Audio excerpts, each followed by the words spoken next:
Dice la escritura que Jesús actualmente ya no tiene el aspecto físico que cuando estuvo aquí en la tierra. Es decir, estando en el cielo, Jesús tiene otra forma muy diferente a la que le conocimos cuando estuvo aquí entre nosotros. En Apocalipsis capítulo 1, el apóstol Juan logró ver a Jesús en el cielo de manera sobrenatural.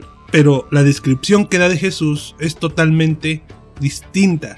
Dice que es resplandeciente, que de sus ojos salen llamas de fuego y que sus pies son parecidos al bronce, un bronce resplandeciente. Bueno, pero eso es lo que dice la Biblia. Entonces, Dios, previendo que a muchas personas no les gusta leer la Biblia, creó todo lo que hay en la naturaleza para que nos sirviera de ejemplo y así poder entender y conocerlo a Él. Y entonces creó al sol, a este sol que vemos todos los días, que nos despierta cada mañana y que en época de calor se siente más cerca de nosotros. Dios creó al sol para que cuando lo veamos un poco el reflejo de su persona. Entonces el sol es un ejemplo de cómo es Dios. No que el sol sea Dios, sino es un ejemplo. ¿Sí? Entonces fíjate bien, el propósito secundario del sol es dar calor a esta tierra y para contribuir en el desarrollo de la vida misma aquí en la tierra. Porque el propósito primario, el propósito principal del sol es revelarnos a Dios, es mostrarnos un poco de la grandeza y de la gloria de Dios. Otro ejemplo que pudiéramos mencionar es el agua. El agua es un elemento de la naturaleza, de esta creación que Dios diseñó, que es vital para la existencia de la vida. Sin agua no hay vida prácticamente. Y con este ejemplo es suficiente para entender que sin Dios no hay vida. Pero hay más. Pero el agua en la naturaleza se puede presentar de tres formas diferentes: líquida, gaseosa y sólida. Y esto simboliza o representa las tres manifestaciones de Dios: Dios Padre, Dios Hijo y Dios Espíritu Santo, lo que conocemos como la Trinidad. Y Jesús, en Juan capítulo 4 versículo 14, dijo que si tú bebieres de esta agua, no tendrías sed jamás. ¿Qué quiere decir esto?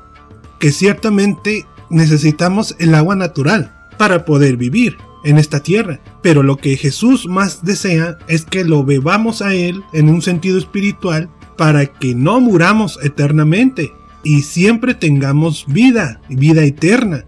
Y entonces la próxima vez que tú tomes un refrescante vaso de agua con hielitos, tú vas a recordar que esa agua representa a Jesús, que ese vasito con agua te está revelando a Dios, porque Él es el agua de vida eterna.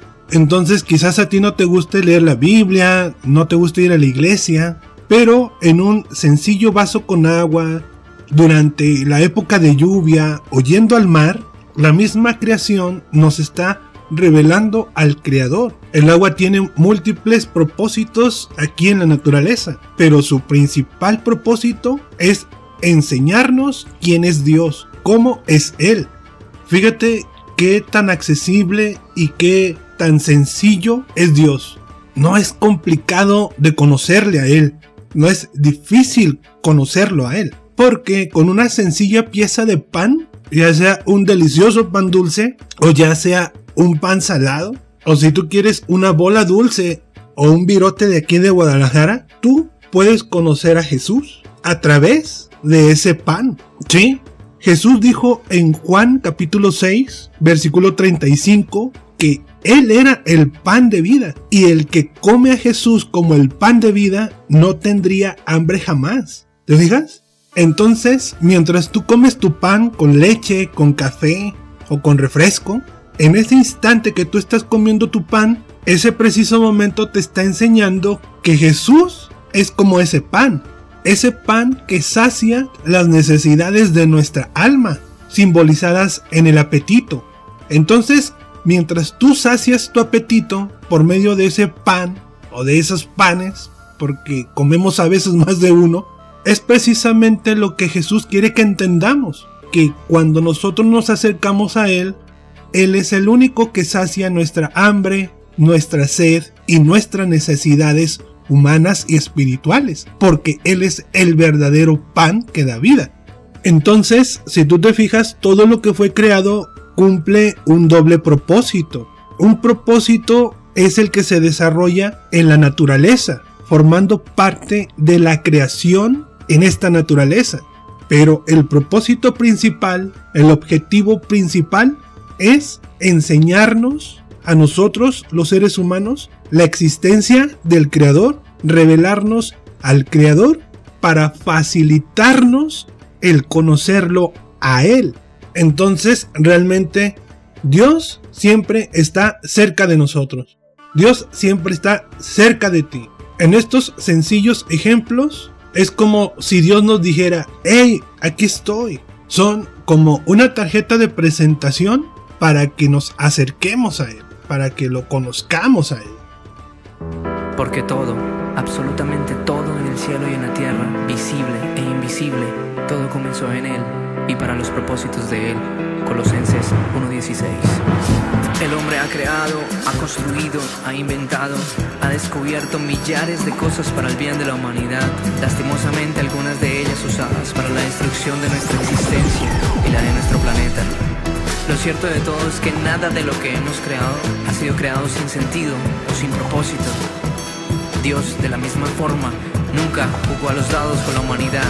Él escribió un plan para todos y para todo. Este mensaje hace parte del plan de Dios contigo. Proverbios, el capítulo 16, el versículo 4, dice que toda obra del Señor tiene un propósito. Todo tiene una razón de ser. Todo lo creado tiene un propósito. ¿Cuál es el tuyo?